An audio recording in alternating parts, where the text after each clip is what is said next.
Welcome, friends. I have come here to meet some old friends and some new ones. And it's very nice to be in this nice balmy weather. It's really cold and a tornado just passed through Chicago area.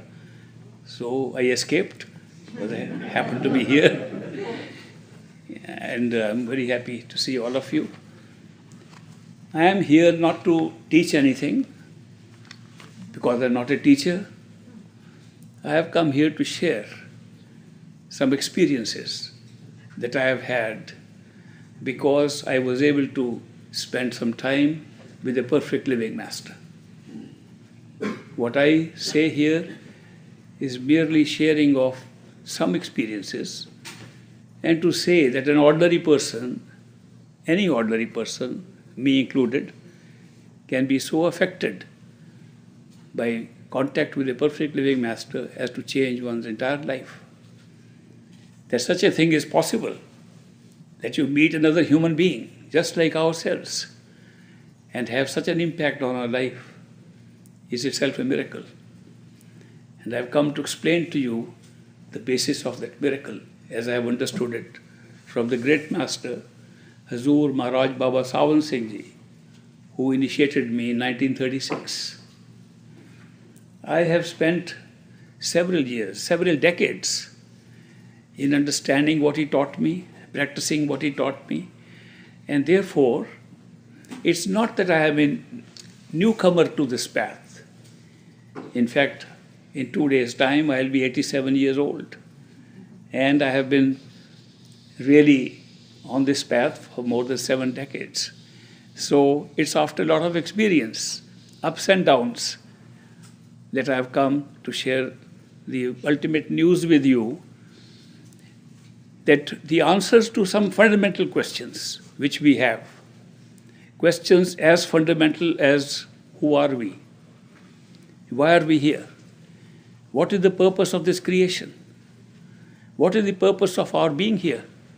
What is the purpose of creating a world by God or anybody, any power, whether it's autonomous power or it's a creator, in which there is so much misery and so much suffering, and people are so unhappy here?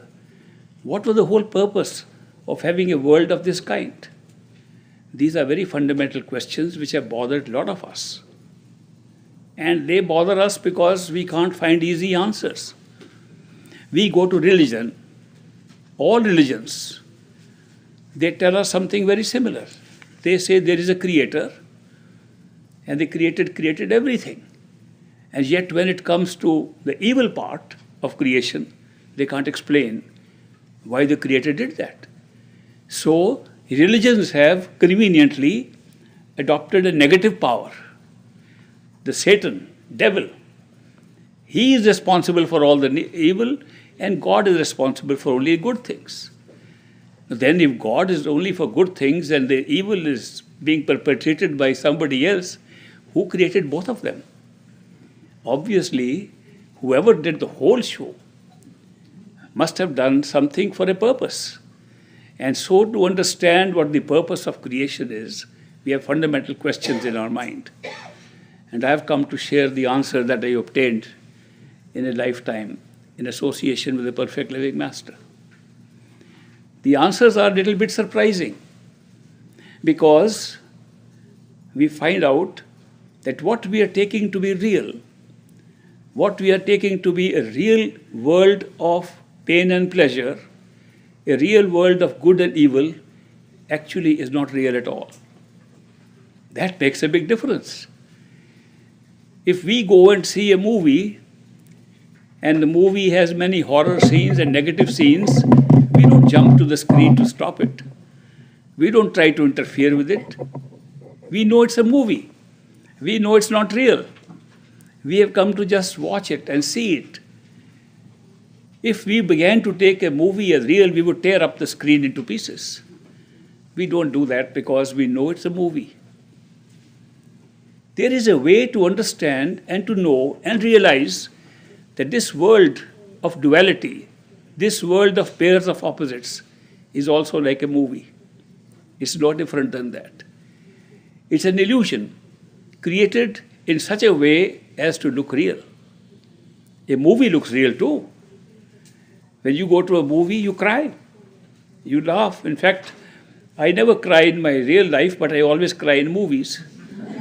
My kids carry handkerchiefs for their pocket, and when they sit next to me in a movie hall, they bring out the handkerchief. Daddy, here's something to use to wipe your. The point is that we get emotionally involved with the characters in a movie and take them as real.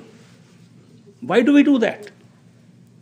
Why should we take a movie so seriously as to be affected by the emotions being expressed there? There's a reason for that. A reason that had been expressed long ago by a Greek philosopher, Aristotle. Aristotle explained that drama, because there were no movies in his time, but drama on the stage was still there. He said drama is essential for our emotional health, that we get filled up in our hearts with emotions. We hide them in our heart and we don't express them. And when we go to see a play, when we see drama, we identify with the characters there and get our emotions released. It's almost like a purgation of emotions. He calls that experience an experience where we willingly suppress our disbelief. It's a willing suspension of disbelief, he says in Greek, that we deliberately want to forget at that time it is not real. If we did not do that, we would not be able to release our emotions. So it's for the health of our emotions, for health of something inside us, that we take a drama or a play or a movie to be real. It is exactly the same reason why the illusion of creation has been made so real. In fact, nothing has been left undone to make it an illusion. It's a great illusion. It's one of the best illusions that you can ever find, because it has been suppressed and it looks like real. It looks like real so that we can have a better experience within ourselves. Emotional experience is only up to a certain point. Emotional experience is in the heart. Emotional experience is in the throat, where we go when we go to sleep and dream. Emotional experiences are all in the energy centers that lie below the eyes. What about the suppression of something that is behind the eyes? What about that part which is sitting inside our head, which is our true self? The true self needs a release too. What release does the true self look for? It is looking for a release from the bondage into this experience.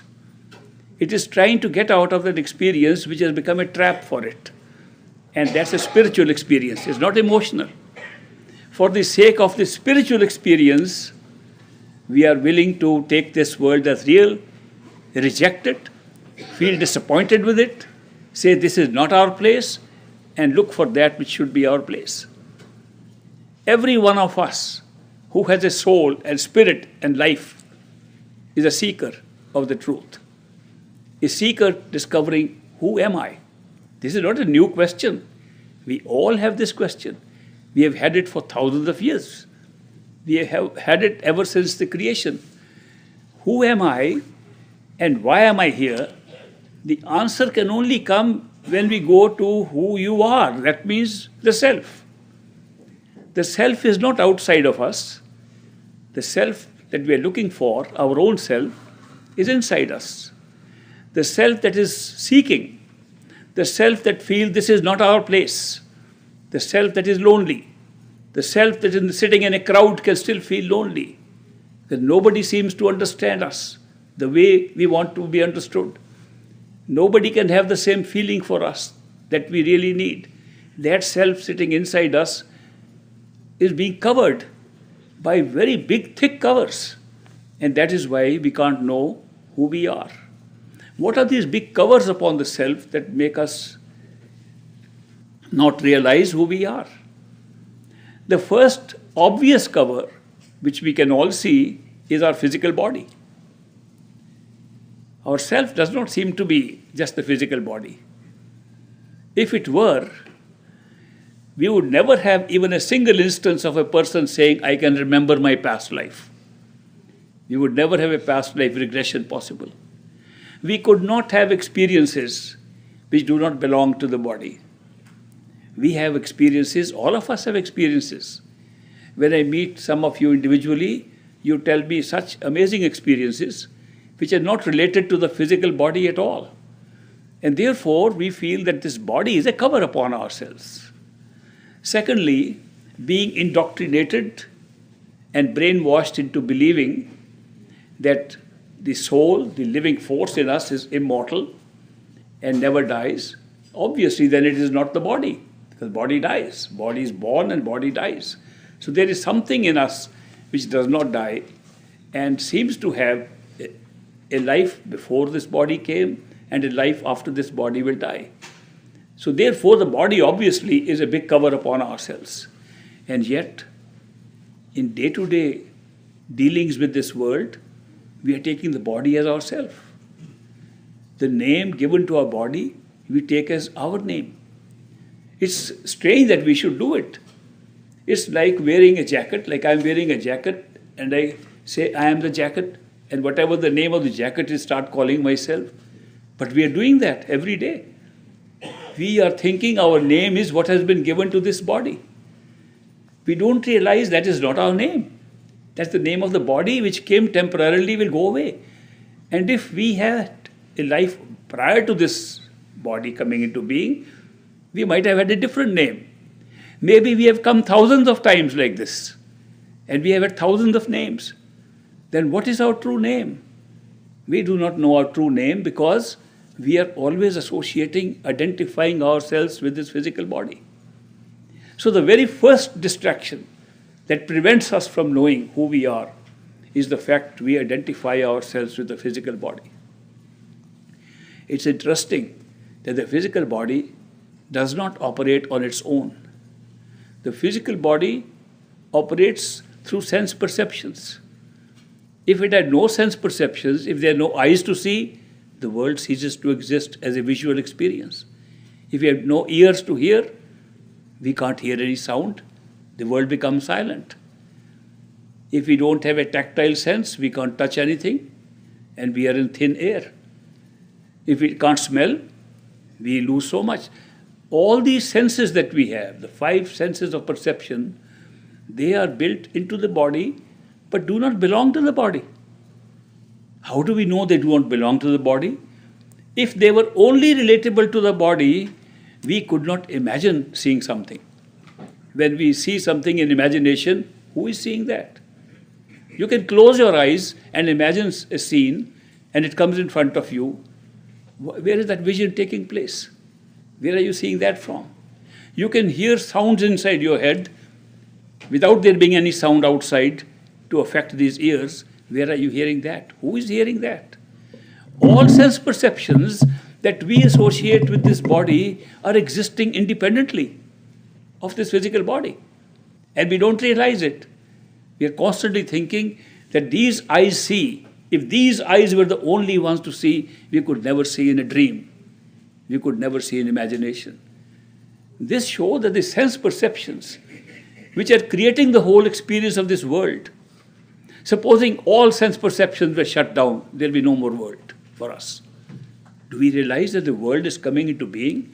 A material, physical world is coming into being because we are associating our sense perceptions with the physical body. What would happen if we were to withdraw our attention from the physical body and concentrate only on the sense perceptions? We'd find a world still exists, which we can see, touch, taste, smell, exactly like we're doing now. But it won't be this world. This world we have created by associating those sense perceptions with this physical body. So therefore, the sense perceptions themselves are also a cover upon ourselves, because they are creating an experience of perception. They are creating an experience that there is a world around us to be experienced. They are not by themselves sitting independently. They are being used. Just like the physical body is being used to have experience of a physical world, we are using physical sense perceptions, which are really not physical, in order to have perception of the world. There is a certain way by which we can check out if the sense perceptions are part of this physical body or function independently. And the way is a very simple one. It's taught by all these mystics. It has been taught by the yogis and swamis of the East. It has been practiced in China and in the rest of the world. And that practice is called withdrawal of attention from the physical body and have an out-of-body experience. Many people have had it. In fact, we have it every night when we go to sleep and have a dream and walk around somewhere else.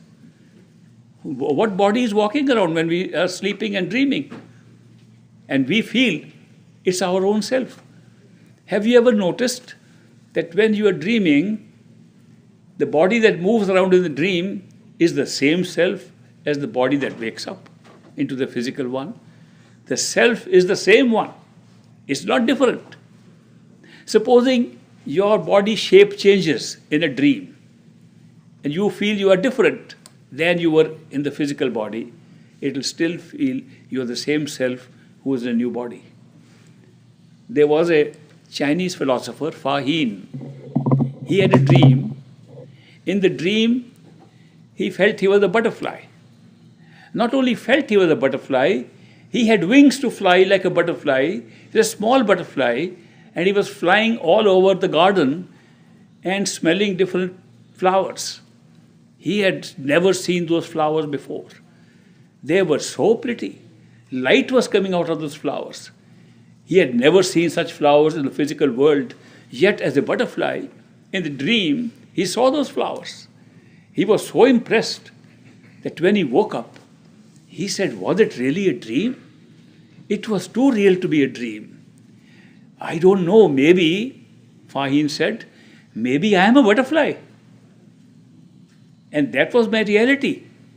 And this is Fa Hin, the philosopher, who is dreaming now, because the dream was more real than this world.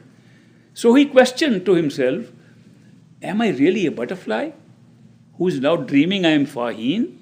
Or am I Fa Hin who dreamt I was a butterfly? How do I determine that? His friends told him, when he shared this news with these contemporary philosophers in China, they said, "Fa Hin, you cannot be a butterfly. You are a human being. This is the size and shape of your body. How can you become a small butterfly? Don't say you are a butterfly. Say in the dream you saw a butterfly." He said, "But that is not true. I never saw the butterfly. I was flying. I was a butterfly. I never saw a butterfly. I saw my wings and I flew to the garden." He said, "What makes you so sure that you keep on saying I was flying?" Because the self was exactly the same. The same self which was the physical body was the same self in the butterfly. The self never changed. Any experience you have at any level, in any form, the self will remain the same. And that's our true self.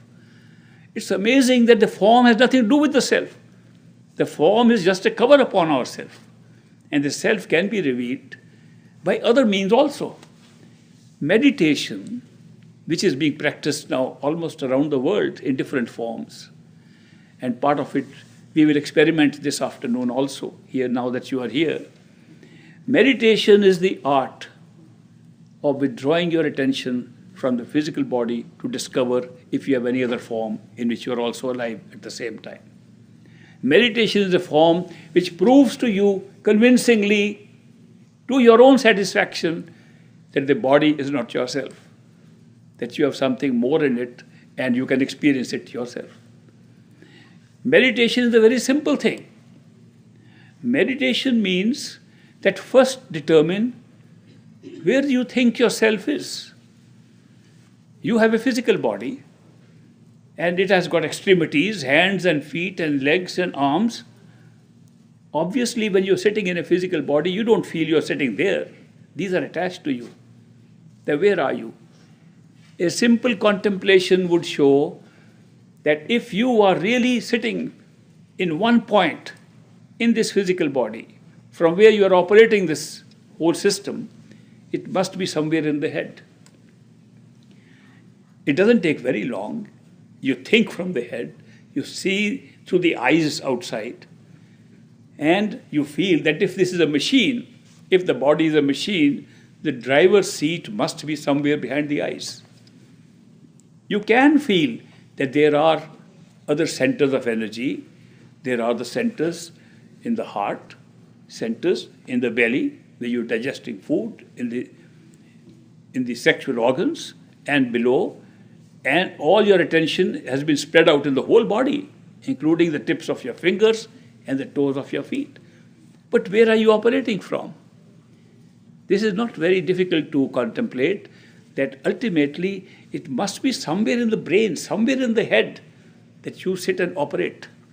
If that is so, then why not make meditation a starting point to find out what is inside the head, what is behind these eyes, that is operating the whole machine.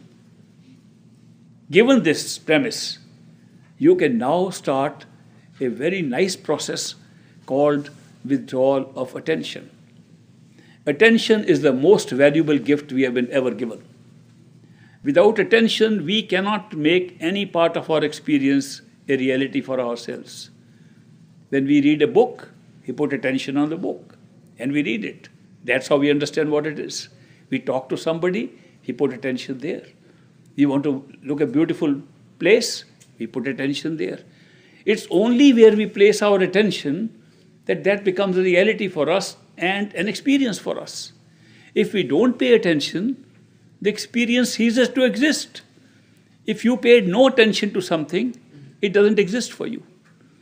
People have gone to musical concert, and there are a number of musical instruments playing, and somebody likes the drums, and he concentrates his attention on the drums, and the drums become louder, and the other musical instruments seem to fade away. And as the attention is more on the drums only seem to be playing. How does that happen? Attention has this great capacity to bring into focus a certain experience and wipe out the experience around it. That is why it's a very useful thing. Now, if you were to use this power of attention and place it within yourself, that means where you are operating from the head, if attention is withdrawn, right now it is scattered all over the world. It is scattered into everything. Through memory, it is also scattered to things that are not in front of us. It's scattered to our families, our jobs, our experiences in the past. Memory is drawing attention all over. It is so scattered. If you can gather this scattered attention and bring it by a process also very similar called concentration. Concentrate your attention, that means gradually think of nothing else except where you are concentrating. Think of nothing else except what is behind your eyes, inside your head. If you just start thinking, what is inside my head, and sit there, what will happen? Gradually, you will have no attention going outside anywhere. You will only begin to say, what's in my head? My eyes are closed. What can I see here?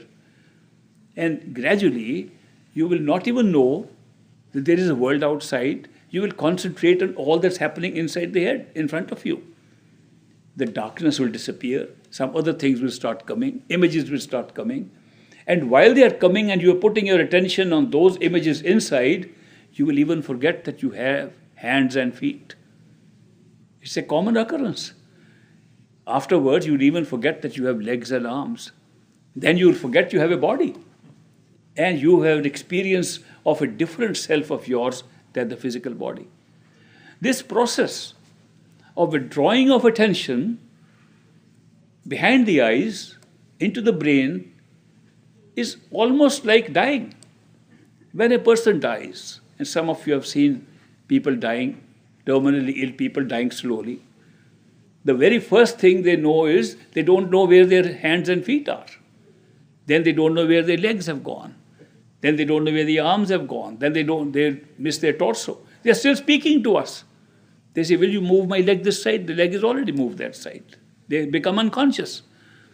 Their consciousness travels in the same way as we do if we were to withdraw our attention behind the eyes. So some people have very legitimately called it dying while living. That you can have the experience of dying while living by having exactly the same experience you have in physical death, but by a meditational experience, by concentrating your attention behind the eyes, inside your head, where consciousness as a self is operating and creating experiences for you. If you can do that, that's a very big, major step forward in understanding that the physical body was never your reality. It was a cover upon yourself. That your inner self has eyes brighter than, better than the eyes that you are using physically. The eyesight of the inner self is always 20/20. You can notice it. If your eyes are weak and you wear glasses and you withdraw your attention, you will notice that your eyesight is perfect. Your hearing is perfect. All your sense perceptions are perfect in a body that lies inside you, in a system that lies inside you. And that sensory system, which we might call the sensory body, or in some parlance we call it the astral body. The astral body is nothing else except the ability of your sense perceptions to work independently of the physical body. When your sense perceptions function independently of the physical body, we say we are in an out-of-body experience other than this physical body into another body called the astral body, sensory body. It's not a body. It's the ability of senses to perceive, even if you have no physical body. Not very difficult to achieve. Need some practice, but the practice can be done very easily. It's not that you have to do some hatha yoga, stand on your head and things like that. It's not that kind of exercise. It's an exercise in withdrawing your attention, focusing your attention somewhere inside the head, not outside. It is easy to do it if you have less distraction outside. It takes a little longer if you have too many distractions outside, which is natural. The distractions outside are where your scattered attention is going at this time. So when you are able to pull the attention back into the head, then you find that the sensory systems, they work on their own. And they have very good advantages. That astral body of yours is so fine. It has not got the heaviness of matter. It does not have the material things. Sometimes you can imagine that you are flying. What body is flying then in your imagination? It's the same sensory body. If I were to tell you, come and stand in this corner in your imagination, you can leave your chairs and walk in imagination and be there. How light is that body that walks there? That imaginary body? Where does it come from? You all have all the senses you carry with you. You can even stand there and look back on the audience with your imagination. Where does imagination come from? The imagination, the very power of imagination is arising from that sensory body or the astral body. If we didn't have that, we could never imagine anything. So imagination is not as imaginary as we think. It is being created by our internal body, internal sensory system, which we can call the astral body. It's nice to call it astral body because it can function like a body. It can fly, walk, talk, do everything that we can do with this, but much better. So people say, what happens to us when we die? We don't die, the physical body dies. The astral body does not die. It's already there before we got this body. It will be there after we get the body. If you want to remember past lives, that you were there prior to the birth in this body, the best thing is withdraw your attention from this body, go to the astral and remember what you remember about yourself. You'll also know what your name is. That the name of the body was different than the name you had there. That was a much longer life.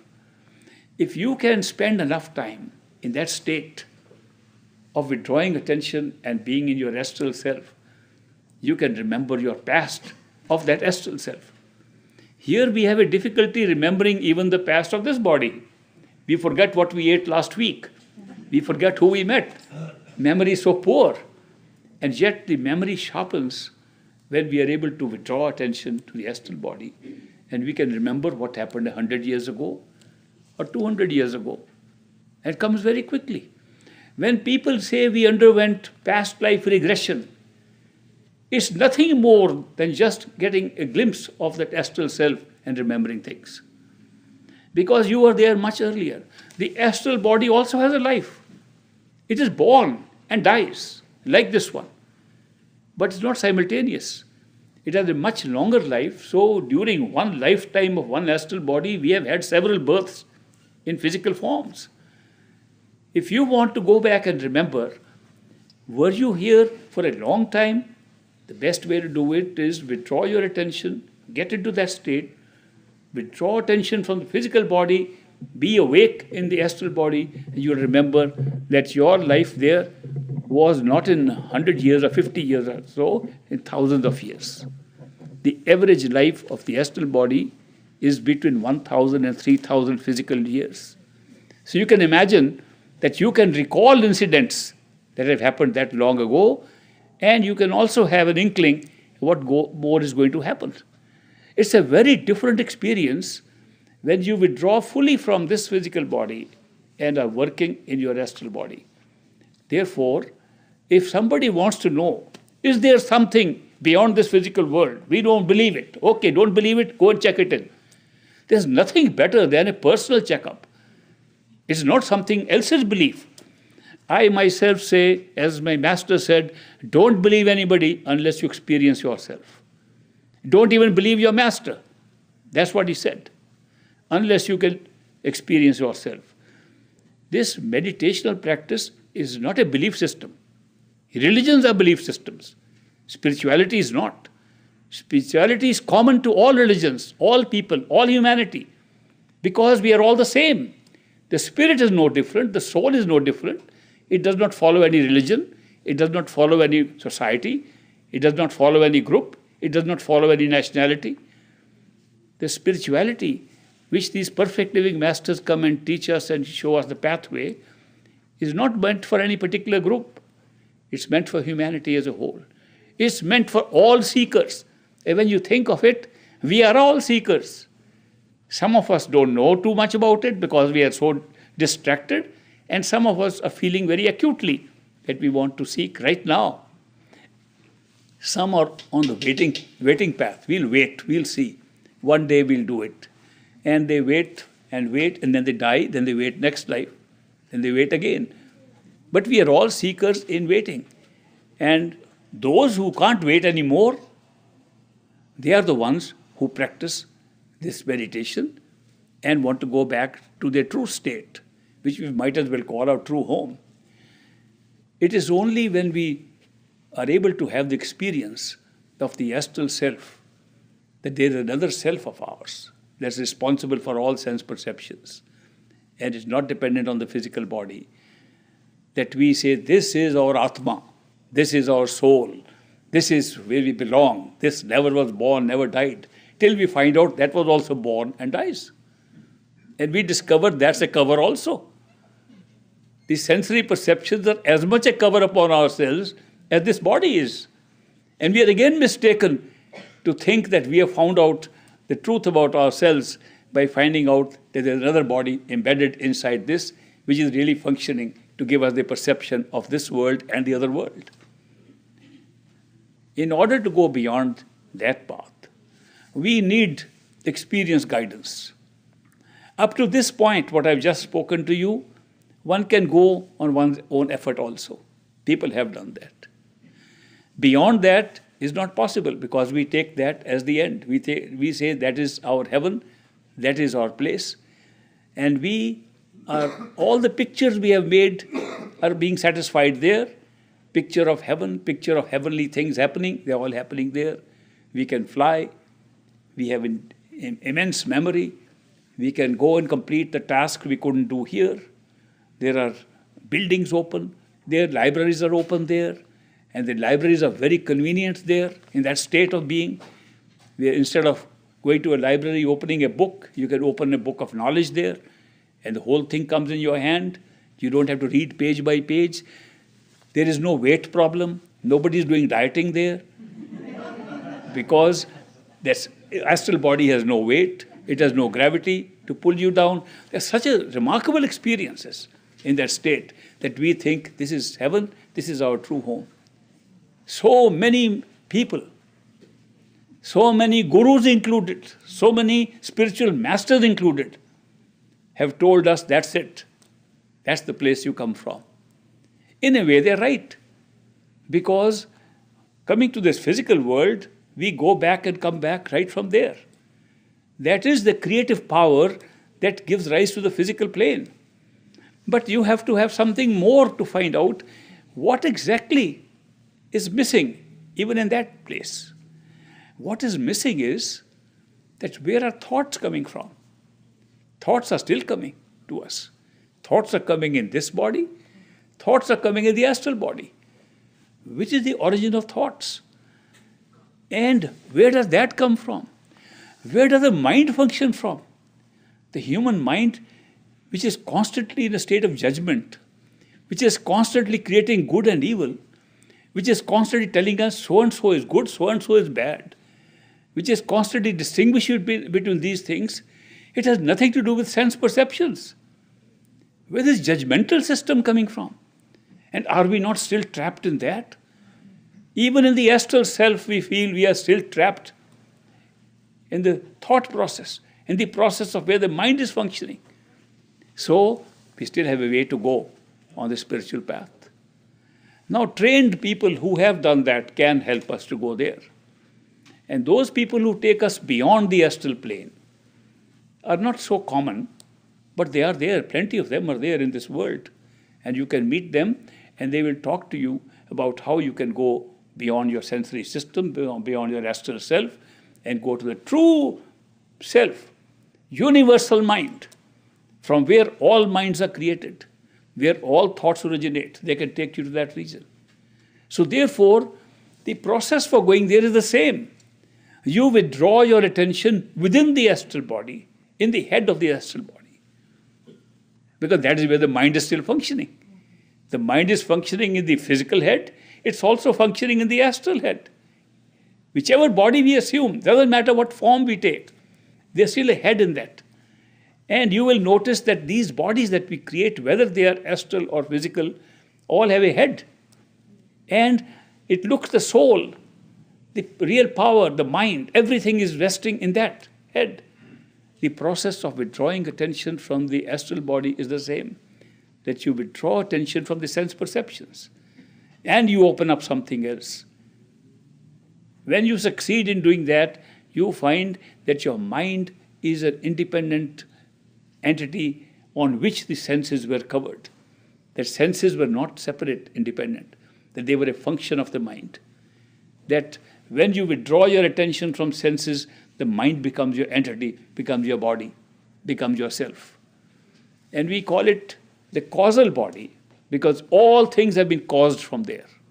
Everything that we have seen in time and space, everything that is created in time and space, law of karma, action and reaction is all coming from there. Thoughts are coming from there. All these experiences in time and space originate from there. So many people have said we have discovered the ultimate by going to the universal mind. And that's where it is. The causal body is not a body at all. It's the mind. The mind is the causal body. The functioning of the mind is what is creating the function of everything. It has a great repository of memories. It has so much stuff. The causal state is so much stuff. You could take millions of lifetimes to study it. It contains the blueprints of every astral life that can be created. It contains the blueprint of every physical life that you can have. To give just an analogy, it's like having DVDs of every life that you can ever have and stacked together. And how do we get this life in the physical plane? We pick it up. It's our own soul, our own consciousness that picks up a life from there. And it cannot pick up one life because the laws that govern the physical plane say you must have a cause to have an effect. The laws in the astral plane say you must have a cause to have an effect. The law of the causal plane says you have to have a cause to have an effect. This cause and effect, which is the birthplace of karma, which we talk about all the time here, that is arising from there. We pick up one life from there. The life force in us, the consciousness in us, picks up one life, and the life is connected with past lives in order to create that one life. The life is connected with future lives. We have never lived those lives. We pick up one DVD, and there we have millions of past lives and millions of future lives. And we get trapped into them, and then they become real. Because it's all a question of memory now. The memory becomes alive, and we say, I remember my past life, and you can go into it. It's a travel on memory lane. But that's an amazing experience to be able to see that the whole of our reality of several lives is all being created from one state of being, a state of consciousness called the causal state. And then you have other amazing gifts given to you at that time. One of them is all the perceptions that you can have in time and space do not need to be spread out into seeing and touching and smelling and so on. The mind can perceive all at once. And that's a great experience, to be able to have a mental perception that defies the separation of senses. And that can be experienced right inside all of us. What I am talking about is not somebody sitting in the Himalayas who is having that experience. It's sitting in all of us right now. All of us sitting here has this experience inside us, and we are using it. Only we are covered by outside covers, and we can't see it. We can't feel it the way it ought to be felt. But it's functional. The mind is functional. He's thinking even now. He's creating these thoughts and has the power to absorb things directly. But we separate it because of the astral self around it into sense perceptions, and we make it a physical experience by the body, physical body around it. It's a very great experience to be able to reach the stage from where all lives arose. It's a very great experience to see the birth of time and space. So, all our concepts, all our intellectual power does not go anywhere beyond time and space. If there is no time and space, we cease to exist as we know ourselves. Or everything that we can think about, everything we can assimilate, everything we can understand is only in time and space. Every thought takes time. Every explanation takes time. All conversations take time. All languages take time. Therefore, so long as we believe these are the realities, they end at the causal plane. And so many masters, gurus, great people have stopped there and said, this is the end of it. This is final. The creative power is coming from there. And yet there are a few rare people who say even that is not the end. You are talking of functional things still. You are talking of a mind that functions. You are not talking of the power that makes the mind function. You are not talking of consciousness per se. You are talking of something that consciousness is providing power to function. What about consciousness itself? What about life force that is making the mind alive? What about the life force that is making the senses and the body alive? That must be something beyond these three. There are a few people, always, who can say, none of this is your Atma, none of this is your soul. These are functions upon yourself. These are bodies created around you. Your soul is still inside that. If you want to find your soul, you have to go beyond the mind, you have to go beyond time, beyond space, beyond all this stuff that you're talking of. Now, very few people can take us to a realization of our true self. True self is our immortal soul. Even the mind has a lifetime. It may have, the average life of a mind is about 3 to 5 million years, or some mind says 1 million years, but it's in millions of years of physical time. So in one mind, carrying one set of memories, we have had several incarnations of astral bodies. In each astral body, we have had several incarnations of physical bodies. It's a very long, drawn process of time and space that's going on. And yet, it is all being just created by the universal mind. There is no time and no space, it's all being created. All these are illusions made into reality. Some people say that it is all Maya, Mithya. In Hindi, they try to translate this word Maya into illusion. It's not a correct translation. Maya literally might mean illusion. But it is not really exactly illusion, because illusion we know is illusion. Here we are taking it as real. How do we really translate, and why does it look real? Let me explain. If I have a dream, in the dream I see a cup of water like this, and I taste it. Taste very good. I touched the cup, I tasted it, and it was a good experience. And I wake up. The cup is not there. The water is not there. The taste is still there. The experience is still there.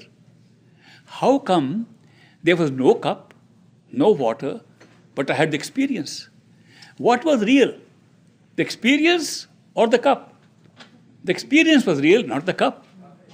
It's exactly that. That's the translation of Maya. Maya means the experience is real. But you think the experience is because of these things. That is not real. Experiences are always real. We have a real experience, and you can't deny because you're having it. You can't say the experience is an illusion. The experience is real. But what we think causes the experience is not real. And that's real Maya, that's the real illusion. Illusion is a real experience is being created by illusion, unreal things. We take them as real. When you wake up, the experience is still there. This afternoon, if we have time, we will probably have time, we will do a few exercises to see how this works. That we can have an experience, and yet the things are not there. And then we think the things are there, and things disappear, but the experience does not disappear. This is the real nature of creation. The creation is, the experiences were built into the DVD were real. And when we played the DVD, the experience was real, and we took the whole world created around it to be real. It's a remarkable way to do it. It's a wonderful way it has been done. I don't see how you can make it more perfect. This world has been created in a perfect technology that you can build real experiences into objects and things which need not exist. And yet they become real because of the experience, which was real. Experience is a conscious experience. Consciousness generates an experience and makes the whole world real. It is a concept that may take a little time to understand, but worthwhile knowing how this is all being done, how the world is being created. It does not require any stones and bricks and so on to make buildings. You can make a building of having an experience of a building, and all stones and bricks become real. So this is exactly the opposite of what we think. This is another question that philosophers have been asking. Does the tree exist because I see it? Or it is there, the tree is real, and therefore I see it? This question has been put again and again in order to understand the nature of consciousness itself. Are things necessary before we can perceive them, or we perceive and therefore they become real? Which is the correct way to understand it? People involved in time and space say, follow the laws of cause and effect. Whatever comes first must be the cause, and whatever happens later is the effect.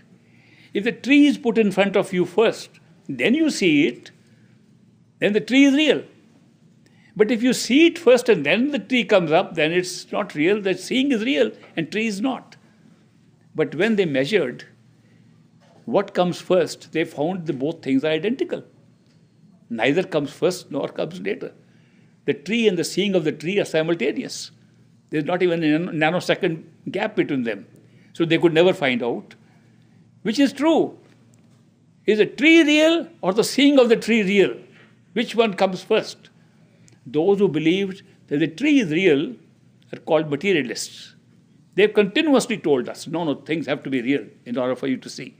Those who believe that the seeing of the tree is real, therefore the tree comes up in front of you, that what makes you feel real is you can touch it. That's another perception, another sense. That you can use the five senses to judge if it is real or not real. All five senses operate the same way.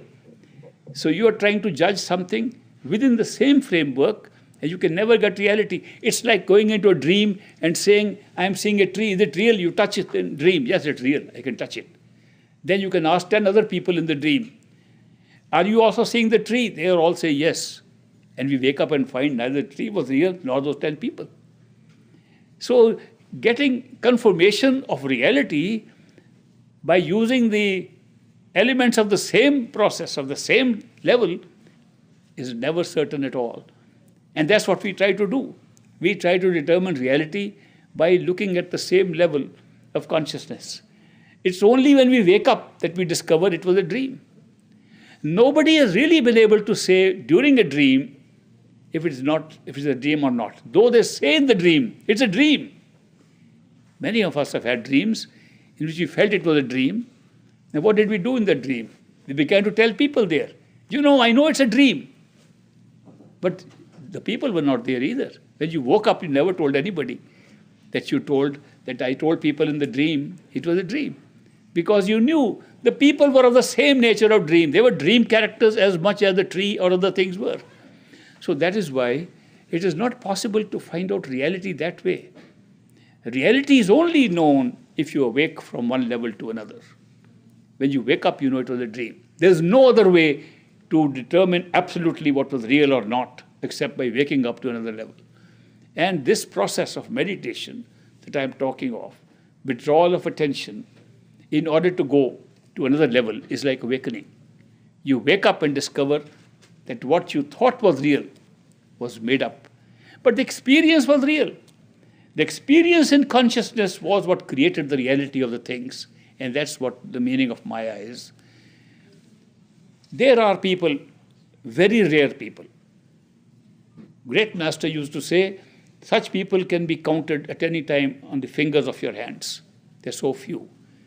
Who are able to tell us that even the mind and universal mind is merely a cover and illusion. Karma is also illusion. This whole show is illusion. It's being observed, lived through by consciousness, pure and simple, which is our true Atma, our true self. To do that, you have to go beyond the mind. You have to leave even the causal body and mind behind. And the method is still the same. Go within the self that is functioning within the mind. And withdraw within the mind to pure consciousness. And you awake to a level where you find the whole thing were created by consciousness. The only material which creates everything, the only substance required for creation was consciousness. Consciousness is the power where if you want to be conscious, it becomes reality. Experience is built into the consciousness because the very nature of consciousness is to be conscious. That means to be aware. This awareness in consciousness creates the awareness of anything it wants. It has got complete free will to create anything. The totality of consciousness is our true creator. The true creator is not outside anywhere. The true creator is understanding that these covers are upon us, going beyond these covers of the physical body, beyond the cover of the astral body, the sensory body, beyond the cover of the mind, and discovering we are pure consciousness, a unit of consciousness, and discovering our soul, and then discovering that even the individuation of the soul, that's one unit, is also a cover, is also illusion, and discovering that the totality was only one total consciousness which was never separated, never broken, never changed in any way. And the whole show is taking place within that. That's the ultimate reality. There are people, very few, who are able to lead us to that state of being. Not in a future life, right in this life. They say this whole process is available to us right now. It's the greatest gift given to us that we can have these experiences while sitting in a physical body covered with all this. Because this physical body is the best thing ever created. It is the top of creation. There is nothing like it. The physical body has centers in it, centers of energy and centers of consciousness, which defy description, because nothing else existing in this world has it. No life form has it. No animal has it. No tree has it. No bird has it. No angel has it. None of the God-running universes have it. But the human body in a physical world has it. Those centers that exist in the body are amazing centers. The eye level of a physical body is a dividing line. Below the eyes, the energy functions. Behind and above the eyes, awareness functions, consciousness functions. There are 6 centers below the eyes, the 6th opening up in the eyes outward. And there are 6 centers behind the eyes, which lead to different openings, awakenings of consciousness. And there are another 6 centers which go beyond the mind and take us into our true home, where the totality of creation exists, totality of consciousness exists. This can all be opened just by putting attention on those centers. What a remarkable thing that we don't have to leave our body to go anywhere. These functions, in order to see what reality is, in order to find out who we are, is possible while the body is functioning here. The astral body is functioning inside, the mind is functioning inside, the consciousness is operating all the systems, and while they are all functioning, we can touch upon these centers through concentration of attention and have all the experiences, including the experience of how the whole world was created and what our purpose of being here is. Now that's a big question. What's the purpose of all this? Why did we design? Why did consciousness design this? The answer is very simple. To have a better experience of its own self. Here, supposing you imagine, it's a mental exercise, but supposing you imagine that you are consciousness just by yourself and you want to know who you are. You say, I am in a state of bliss. How do you know you're in a state of bliss? Go in a state of non-bliss. Come back, you'll know what is bliss. If somebody has never experienced pain, he does not know pleasure. This whole world is operating on the pairs of opposites. If the opposite did not exist, we would have both disappear. Take simple example of light and darkness. We are seeing this light. We know it's light. Supposing we had never seen darkness, we'd never see light. Have you ever thought of it? That every experience we are having, every experience whatsoever, is based upon pairs of opposites, is based on the principle of duality. But here is our consciousness, totality of consciousness, which has no duality in it. And how do we make it a duality? We create a world of duality and becomes a duality of the place of no duality. It's a remarkable way to experience yourself. The best way to experience your own reality is to create the unreality to match it against it. That is why in a story form, which many authors have written, Kabir was one of them who wrote a book called Anurag Sagar.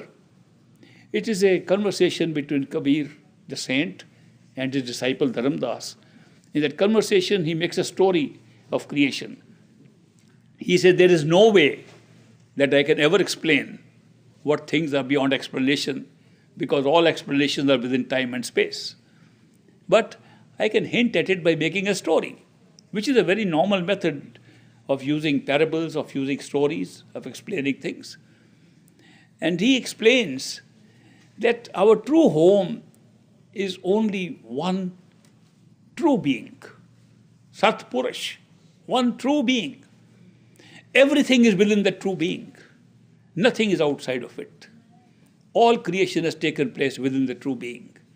But the true being is single, if you can call it single, but there is nothing to compare single. You can't call it single unless there is many. So we have many. First First chapter opens up. In order to be alone, one single oneness, you have many. Now, where are the many? Within the one. Okay, we have many now. The many are called souls. One is the single, say, single creator, totality of consciousness, totality of everything. Nothing is outside of it. And then there are many inside that one. The many can be called souls. Atmas are souls. Paramatma is one. So the Atmas now, the souls residing in the many, are jostling with each other.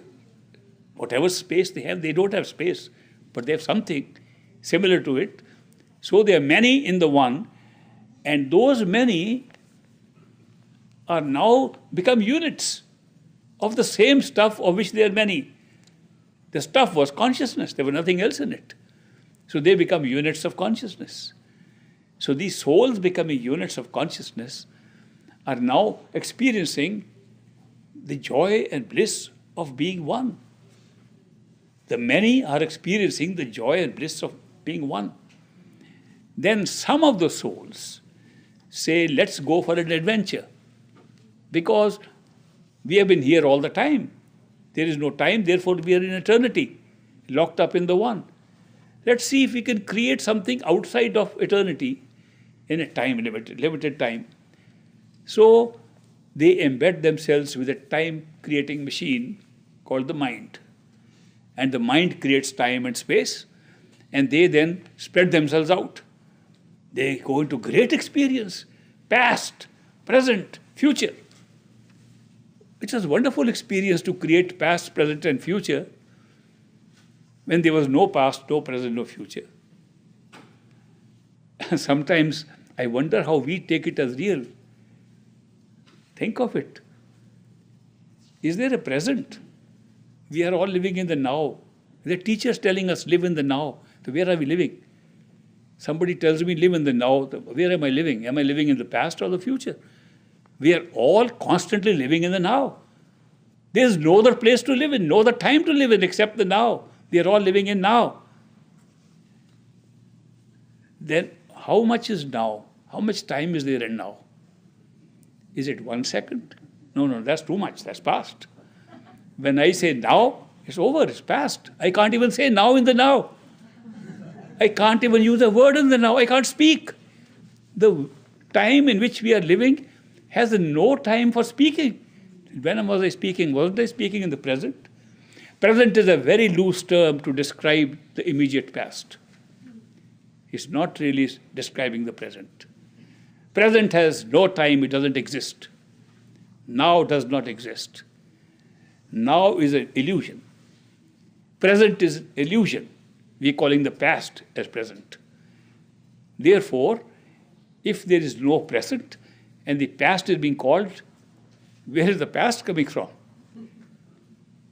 Okay, let's say there is a past consisting of memories. Supposing we had no memory, do you realize there will be no past? If we had no memory, there will be no past whatsoever. So past is the creation of memory. What about future? Maybe there is something called future. Let's look at that. If we remove 3 words from all dictionaries, hope, fear, anticipation.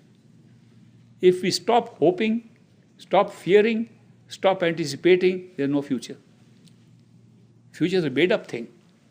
Future is entirely made up of these 3 functions of the mind. If we don't have these hope, fear, and anticipation, there'll be no future at all. The term future will disappear from dictionaries. Do we ever realize that? And in order to hope, in order to fear, it's an expression of the mind, it's a thought. In order to hope, in order to fear, in order to anticipate, which are the same thing. Hope is positive, fear is negative, and anticipation is neutral. In order to do that, we need time. Therefore, when we hope, it's in the past. When we fear, it's in the past. When we anticipate, it's in the past. So what we call now is past, what we call future is past, and past is past, all created from memory. It is amazing that the only world we are living in which we take as so real is derived from memory. Therefore, when we talk of DVDs that we picked up from the causal plane, They were merely packages of memories. They were built-in memories, recreated out of consciousness and spread into time and space and brought up here, and we live like past, present, and future. What a great illusion we are living in right now. Take it as real. Forget about other illusions. The illusion of time is the greatest illusion that we're living in right now. So you will notice that when we go beyond that, and we're talking of the souls, many in the one, when they come down here in the world of time and space and live here, and they go through other opposites here, pain, suffering, which are not real, but look real. And then they return back to that. Their appreciation of the original state of being is so much more. They cannot appreciate what they have unless they see the opposite of that, the very purpose of creation. The very purpose of coming here is not to create real evil and misery and pain, but to experience it, so that we awaken from it and find, thank God it was a dream, and we awaken to a state where we appreciate more. In the books that these mystics have written, they have explained that when these souls that came down to these experiences in the physical, astral, and causal worlds returned to their true home, they were dancing with so much joy that the other soul that had not left said, "What is so special about you?" And they used two different terms for the souls. Soul that never left, they called them Bans. And souls that left and returned are called Hans. And the Hanses are dancing so much more than the Banses, and Banses say, "We are all in the same state of bliss. What is so special about you?" And the Hanses say, "You don't know what you're missing. You don't even know what you have." So the whole point is that if you look at the big picture, the biggest picture, it's not a small picture. You can't look at one section of creation and say, "I've got the answers." If you look at the big picture, you will find the whole purpose of creation being built into it. That we go into dream states to have experiences which give us an appreciation of the wakeful state. That we understand and enjoy the wakeful state. Because ultimately, the core of all things is what highest happiness we can have. Happiness is a very delicate term, according to me. People become happy over little things, then they become happy over big things. So we don't know what the levels of happiness are. But the highest level of happiness, they have not even used the word happy. They've used the word bliss, state of bliss. State of bliss is the highest happiness. In order to appreciate and really experience the state of bliss, it's a useful thing for a soul, for consciousness, to go into these experiences and come back. Therefore, what we are seeking now, the lonely souls which are seeking, is their reality. Okay, they are saying, we have had enough of it. We came for this experience, now we had enough of it, now it's time to go back. Time to go back to original state, to our true home. And that method of going back is available to us when we are in a human form. By getting into touch with the various centers of energy and the centers of consciousness and awareness, we're able to have all the experiences of the entire creation. It's amazing that what we think is a creator, we look up into the heavens to look where God is. I see people praying like this, I also look up, I say, where is he looking for God? God is nowhere outside. The creator, the entire creation, the entire source of creation is inside. We're looking outside because that was merely a device to have an experience in time and space in a material world. And how can we be so tied up with this experience? We go to see a movie and we think the characters are running around on the screen. There's nothing on the screen, it's a shadow. Where is the real thing? The real thing is behind us, not in front. We know nobody turns around, let me see where it's coming from. It's the light coming from the projector, passing through the film, already pre-recorded, through which we are seeing the shadow and our attention is riveted on the shadow, riveted on the screen. We even forget it's a projector from behind. It's the identical situation here. The light of consciousness is inside us, which is being thrown out through a predetermined, pre-filmed picture of our life, And going throughout, and through the sense perceptions and a multi-dimensional screen, we are seeing it outside on this world. There's no difference at all. If we look backwards, we can find the source of all the experience that is happening here. It's the same situation. Why should we look back? Because we are tired of this. One person came to me once and said, "You tell us, go back home, do this, do this. I am very happy here. Why should I go back?" I said, "Don't go back. Enjoy yourself. This path is not meant for you. This path is not meant for those who say we are very happy and enjoying here. Go ahead, enjoy. Your time has not come. When your time will come, you yourself feel, I've had enough of it." 1 week later, the guy came back to me. "My life is miserable. My life is miserable. So-and-so left me, ditched me, this thing, all emotional problems," he began to recount. So sometimes it looks like we are trying to appease ourselves by saying, no, everything is all right here. The truth is, it's not all right here. The truth is that in the balance of pain and pleasure here, in the balance of happiness, unhappiness here, it looks unhappiness prevails more than happiness. And there's a reason for this. Actually, it's very balanced. Happiness and unhappiness in this world is equal. We don't feel it like that.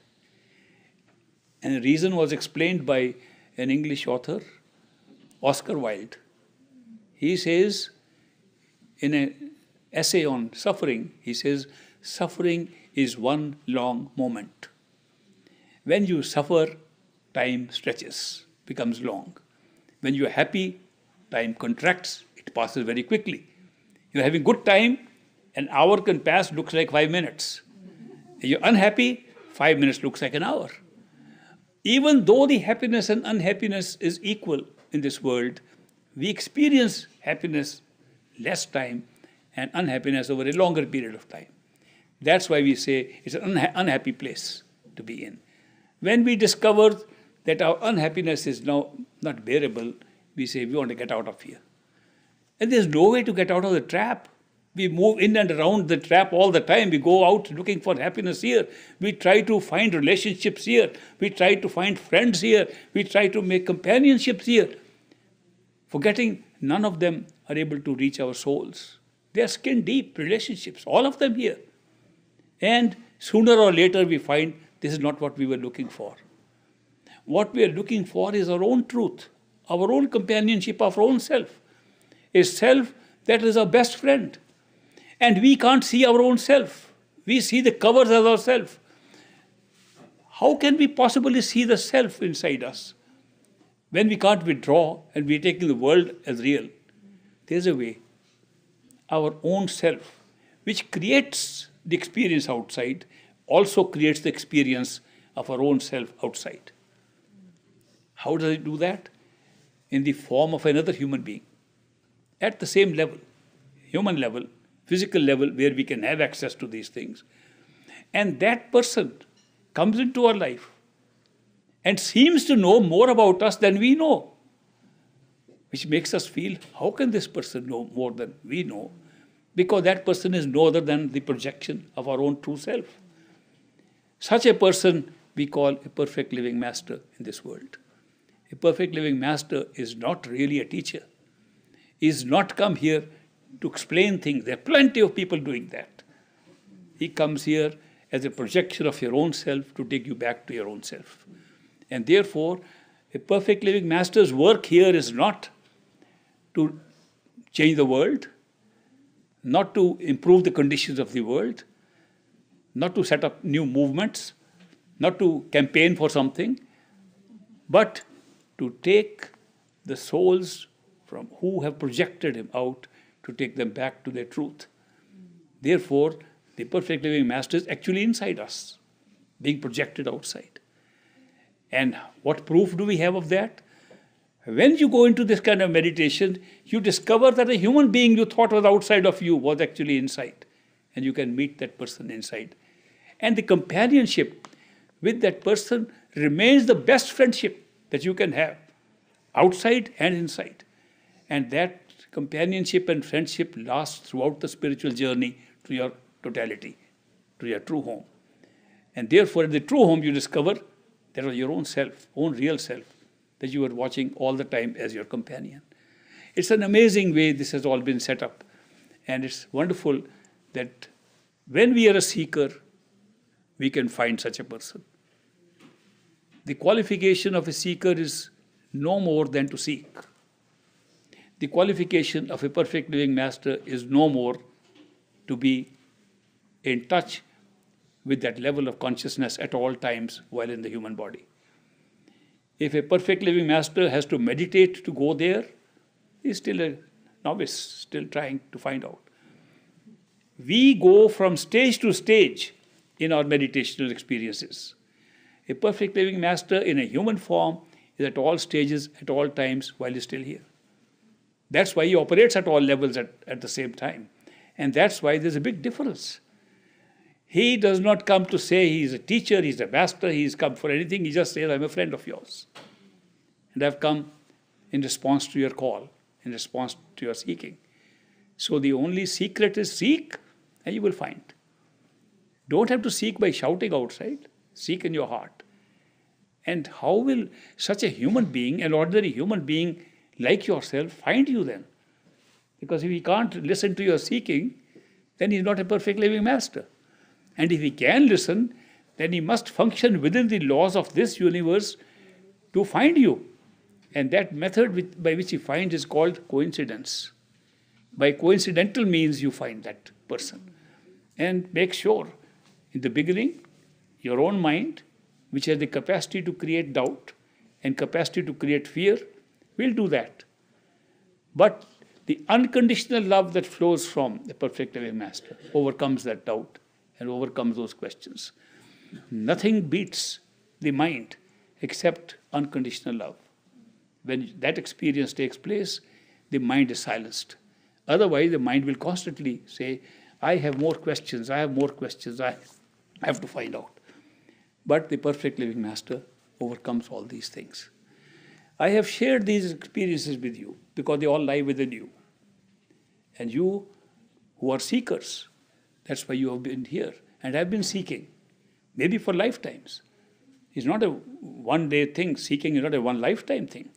People have had experiences lifetime over lifetime, and at the right time, they come across this stage when they're ready to go back and see their own home. I hope you will all get a chance to have experiences with perfect living masters, and that you will be able to achieve what your soul wants to achieve, to go back home and experience everything I have been talking to you about. We'll have a short session of questions and answers. There is also a list of people given to me, those seeking interviews. I noticed that if I gave interviews to all the people on the list, we'll have to spend late into midnight.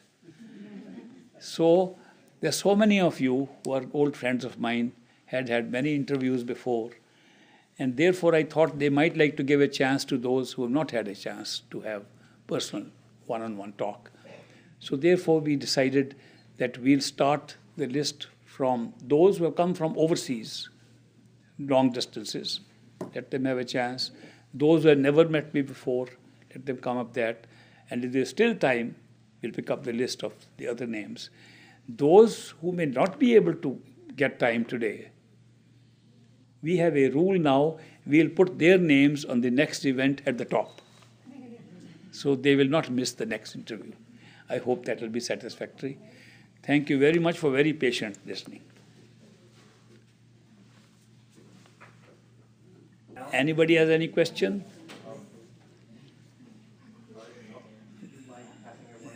There's one questioner here. The first question is, I am very concerned about the deteriorating state of the environment and social injustice. Humanity's role in causing both of these problems. If I am a spiritual seeker, then how should I deal with these concerns? When we are in this world, we address all the concerns as we would with all diligence, with all the effort we can put in, because that's part of the show. When we are acting on the stage, we do not depart from the script. and we do our act as best as we can.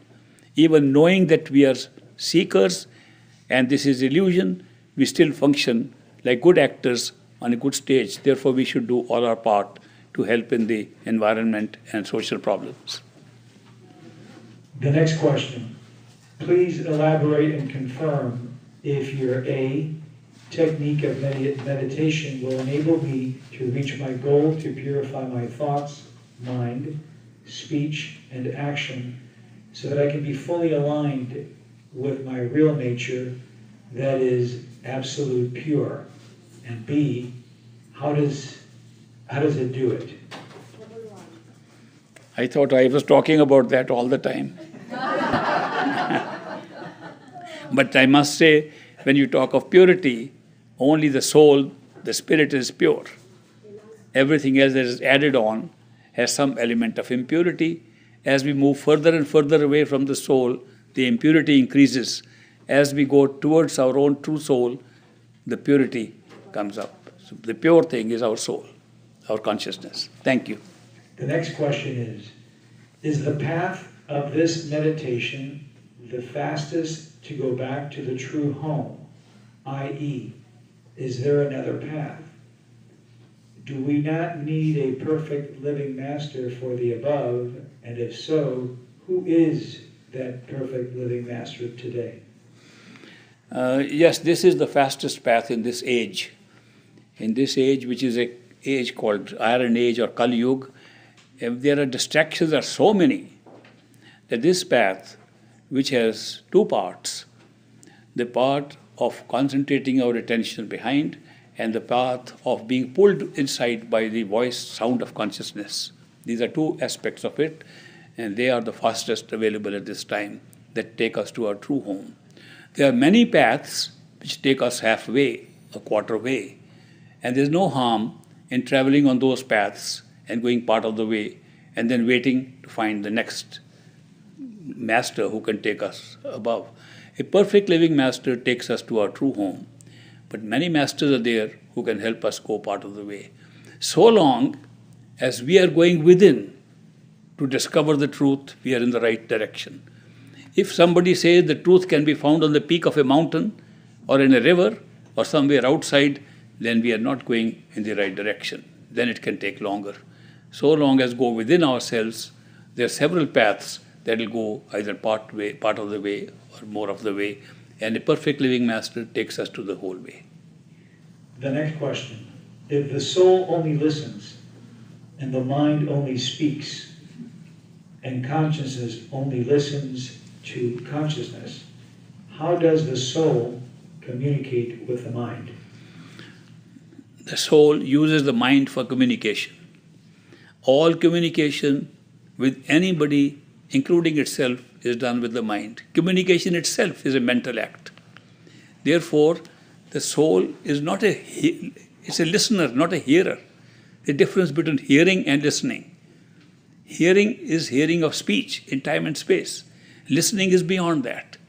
Therefore, the soul is a listener and mind is being used to speak. So all communication that the soul wants to do is by use of the mind. And mind then translates into language and speaks. Language is a very local element for communication in the physical world. We do not use language anywhere else except in the physical world, where we have several languages. You'll be surprised that if you go to one step higher to the astral plane, a person can speak Greek and the other person doesn't know Greek will understand. Because the meaning is transmitted and not the language. Language are just symbols. Language are phonetic symbols. They're just sounds made into words and into language. And therefore, they are only good for use here in the physical world. People who have had telepathic experiences, even in this world, physical world, because telepathic experience is not a physical use of language. If you make a telepathic communication with somebody in one language, the other person doesn't know, they'll still understand it. Because that's exactly how astral communication takes place. As communication goes higher, it becomes a different kind of listening and different kind of speaking. But we are talking of communication with the mind, which is generally in language over here.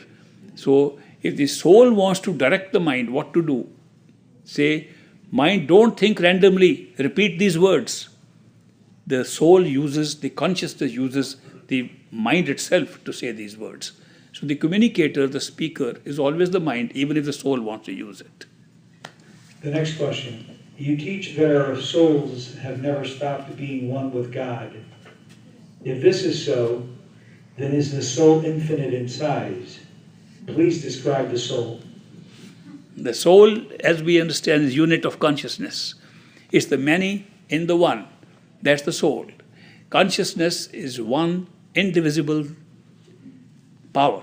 Indivisible power of totality of consciousness, and the many are within that totality. And when they believe they are individuated, which is the first level of illusion, they become souls.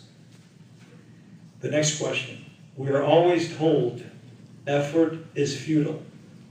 Only love and devotion takes you to the highest stage. But if we make meditation schedules, plans, etc., isn't that effort? The mind loves effort, and therefore we say start with effort. If the mind did not love effort, if the mind was not coming in the way, no effort would be needed. But since we are operating in this life with the mind has been trained. You will get nothing unless you put in effort. You have to struggle to make everything. You will get nothing unless you do this. The mind has been conditioned to believe this. So when the mind begins to absorb the teachings and says, I will do my best. A friend of mine studying at Harvard University once wrote to me, he said, I find that the effort is not the real way. You have to be effortless. And an effortless state of being is the real way to go to higher level of consciousness. So at the end he wrote, I am trying very hard to be effortless. It's the nature of the mind. Nature of the mind. And as we rise above the mind, we find we'll never need effort. Then we say, what else is replacing effort? It's the grace, love and devotion and grace flowing from a master that is giving us the input to go higher. But what is grace then? We find later that grace is also what made us put in effort, when effort was necessary for us. The following question. Do all living things have souls? Are there levels or a hierarchy of these souls? How do I overcome my negative desires that absorb so much of my time so that I may spend more time studying and meditating to achieve my goal and to find my way to my true name, my true home?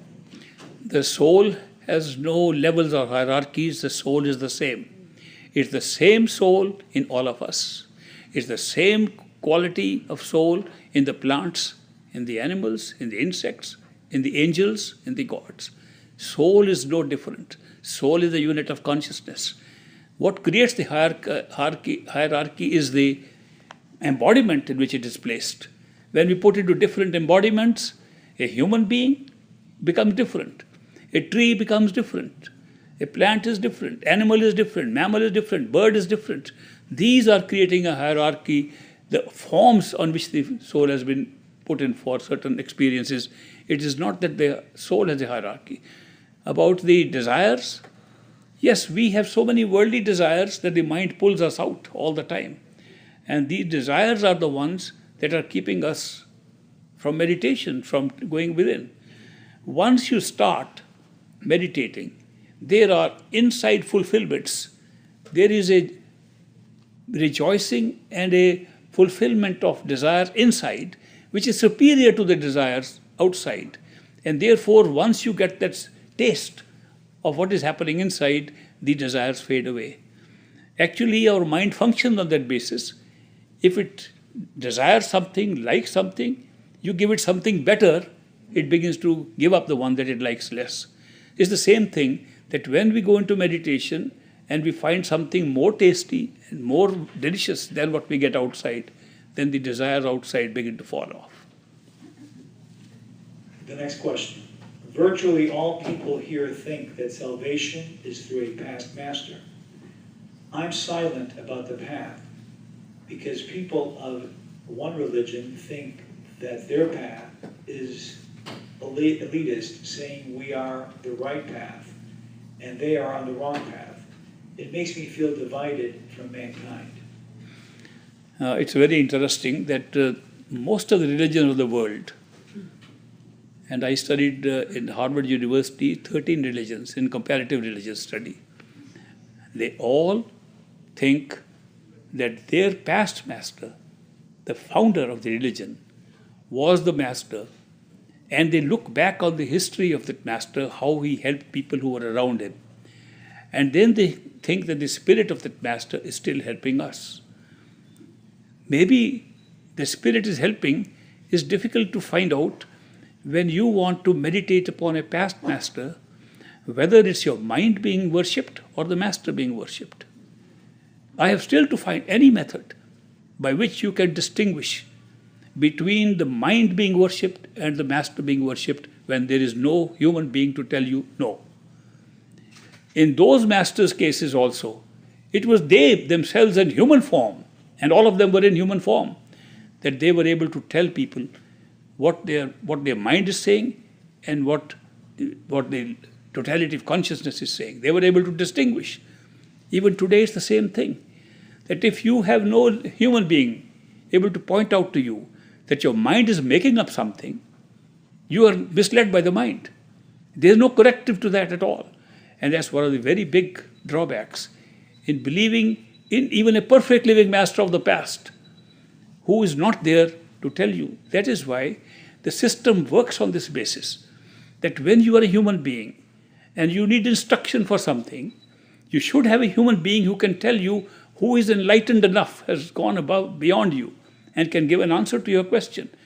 If you say you have a belief inside, and you're listening to another person who's also having belief inside, and all the preachers are telling what they are believing, a belief system can be totally made up by the mind, and you can be misled by the mind. Indeed, there is nothing else that misleads us more than our own mind. And that is why there's a great danger in doing that. And that is why these perfect living masters have come and said that look at the history of all the founders of religions. They did their work when they were human beings here. And they did it for that time. And therefore, they even said, they take advantage of us while we are here. They even said so. And we still make religion after them. And then what happens to religion? The spiritual message, which was delivered so eloquently and so convincingly by these masters, we have converted them into rituals and ceremonies and so on. So much of the time, which is supposed to be spent in meditation and going within, is spent in outside rituals, in outside activities in the name of religion. So that is why that has been a big drawback, that spirituality in becoming religion has given up true spiritual methods and even true spiritual meditation. We have shifted from meditation more to worship. And when we go into worship, we are most of the time worshipping our own mind by making an image of something that we believe is a master. People talk to me about their masters living in the Himalayas, ascended masters living there. And I tell them, tell me a convincing reason that your mind is not making it up. People in India believe in birds being enlightened. And when a bird speaks to them in their mind, it's their mind speaking. Most of the time, the danger is that the mind speaks to us and misleads us, and we think we are talking to a master or to an enlightened being. Therefore, there is nothing like having a perfect living master living in a human form who is enlightened enough while talking to us to be able to speak from the truth and tell us this is where we are right, this is where we are going wrong. So that is why I know that most of us have been tied down by religion. We have been conditioned by religion. We have been so conditioned that it takes sometimes a lifetime, half a lifetime. People have come from different religions and become seekers at a certain time when they felt religion was not giving them the right answer. They were looking for reality, they were looking for true answers inside them, and then they had to look for a perfect living master in spite of the fact that their own religion was teaching the same thing. But they had nobody to correct them, nobody to guide them. Therefore, guidance is needed. It's very similar to a situation in the world that if somebody says, I want to be treated by a dead doctor, he won't be treated. I want to be taught by a professor who died 100 years ago, that professor is not going to teach you. And if you think you can imagine that teacher, then you are being taught by your own mind and not by a teacher. So that's why these perfect living masters have come and said that if you want true guidance, find a perfect living master over here. They also say don't find. They say you don't have to find even. Just seek inside, let the master find you. And that's what happens. If you are a seeker, the master will find you. So that is why be content with seeking rather than going back into something that has not solved the problems. How many people have been able to overcome even basic problems of anger, jealousies, going into churches, going into mosques and homes? Here are the religions saying itself, the kingdom of God is within you. This is the living temple of the living God. They describe the physical body like that. Religion has described, and we go outside on man-made buildings and we say they are the house of God. When the house of God is the one running around all over, hurting people, talking ill of people, doing various kinds of things, and not going within to find out what is inside. Therefore, remember, the true temple, the true church, the true mosque, the true synagogue is this body. If anybody from any religion wants to go and find the truth, this is where you have to go in. It's all inside, not outside. Second to the last question. Tell us about the origin of love and God and the living master, the eternal bliss. The origin is in the nature of consciousness itself. I was mentioning to you how thoughts occur at the causal stage, because all thoughts take time and involve space. But there are functions we are having right now which do not take time and which do not involve space.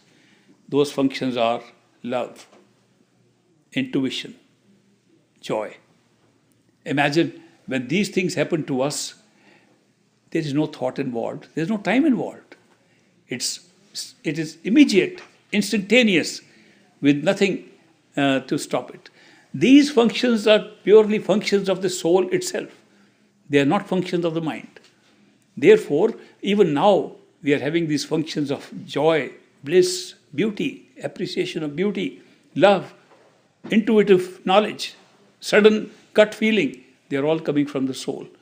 So the nature of consciousness has love as its main ingredient in it. And that is why ultimately it is love that pulls us back to our soul and to our totality of consciousness. The masters, perfect living masters, do not come here to train the mind or to tell us how to make a better mind. They pull us with their unconditional love. Because they pull our soul, which has inbuilt love in it. Love is an ingredient of soul itself. And therefore their method is to take us with love from wherever we are trapped into our height beyond the mind. No pathway is existing except love beyond the mind. Therefore, love is a very essential ingredient of consciousness itself. Jesus was a perfect living master. Is it true that he went to India when he was young to become enlightened? How do we know this? How did his teachings become so abortive? There is historical evidence. I was also interested in this question at one time. I was interested because in Kashmir, a state of India, there's a dispute going on, but there's a state of India called Kashmir. There's a grave, and it says it's the grave of Jesus the Christ. And it says that he died there. It also says that he had gone away from India and was in India only for the first 17 years of his life. The whole history of him is there. So therefore, they say that he did not really die on the cross. He was taken from the cross and crossed the Mediterranean. And some books have been written on this, historical books saying that he was taken to India, he spent most of his time there because the earlier part of his life also he spent there. Now, it's a question of going into this evidence or the religious belief that he died on the cross for all of us, which Christianity believes, and therefore he could not have gone anywhere. These are two schools of thought that are still going on. The historical evidence that we see is that he did spend time in Buddhist monasteries in India in the first 17 years of his life. And toward the end, when he was crucified, he was able to escape through various sources are given there and taken to the Mediterranean, from where he took a boat. And there are some stations on the way where he stopped, where there's also some historical evidence of his being there. And then he went to India, which he was connected very much. His teachings were very similar to teachings that were then prevalent in Hinduism and Buddhism, and therefore that one gets a little surprised. The most striking thing that struck me was that in the most ancient Indian text, the Vedas, in the Rig Veda, the Veda that deals with spirituality, the opening sentence is that in the beginning there was the Nard, the sound, and the sound created everything. And it's not a sound that can be heard or written or something. It's the creative power that is resonating and creating all universes. And then I read in John's Gospel, in the Bible, in the beginning was the Word, and the Word was with God, and the Word was God, and all things were made by Him, and nothing was made that was not made by Him.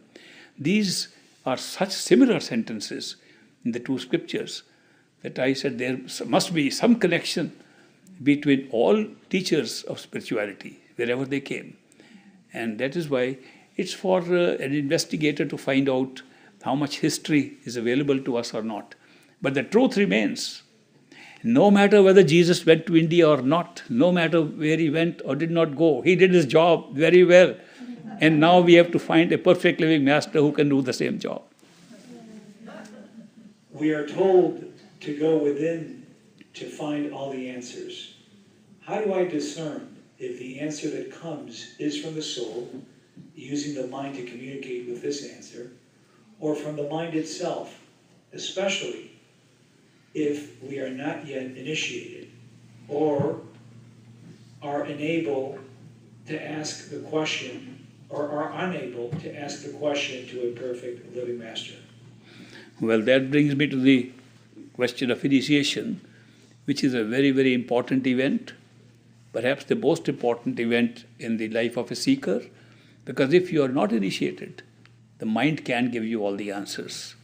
And there is no check on the answer being given. Is the mind's answer made up for the sake of the mind, or it's a true answer that you are really looking for? But after initiation, you are given a method of checking out if it's the mind's answer or not. So therefore, since the answers are all knowledge, it is not necessarily they are verbal answers. Some are just knowledge that comes suddenly and you come to know what the answer is. Sometimes you know the answer just before the question. Sometimes you get the answer before the question. So this cause and effect, which is only possible in the mind, is sometimes deviated from in the answers that you get. After initiation, there is a test on how you can check whether it's the mind's answer or it's the correct answer. Correct answer means the master's answer. Because even if it's a spoken answer, then you can check if it is the master's spoken answer, who is a perfect living master, or if it's the mind answer. Till then, you cannot be sure of the answer that you get within. Well, thank you very much. We'll have a little break. We'll come again and try to experiment some of these things that we talk about. We have a big card. Ines is giving me a surprise. I am being surprised. Guillermo, are you responsible for this surprise? She is the one. My wife did everything. I only follow her. Look at that over there. To Ishwar with love from all of us. I didn't even read it. This is what I mean. Thank you very much for the celebration and for...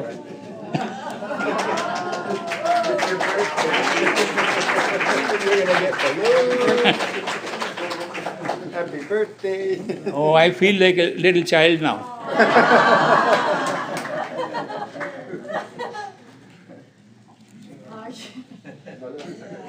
Thank you, Ines.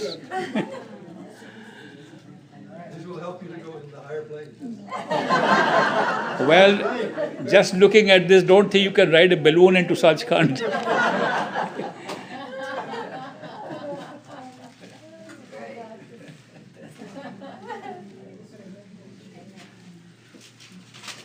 Very sweet of you. This is Your birthday card. Oh, Can you read beautiful. what the birthday card says. This is the biggest card I have ever received in my birthday. Yeah, this is the card that my wife made for his birthday. And the card say, the world has been blessed with one more year of light and love. Happy birthday, dearest friend. Thank you. Thank you very much.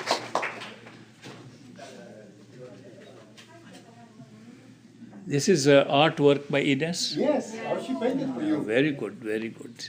She's done a good artwork. Happy birthday to you. Happy birthday to you. Happy birthday, dear Ishwar. Happy birthday to you.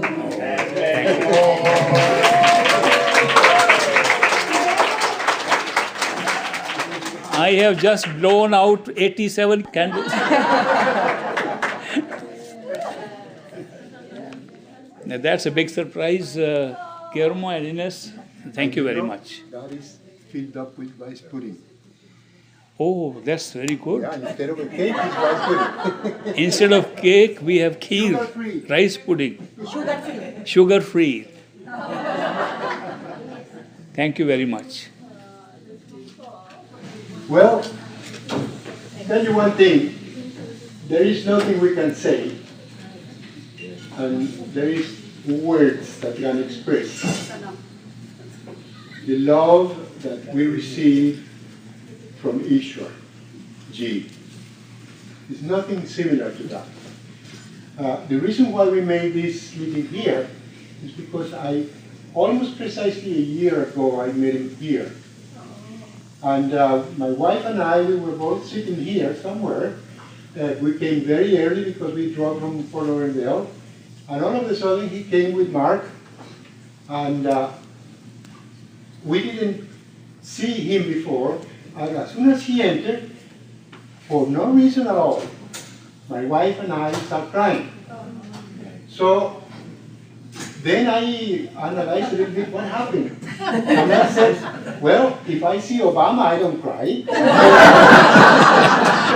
But here what happened is that my soul recognized my soul there. Thank you. Thank you. Well, I must say that I meet a lot of crybabies.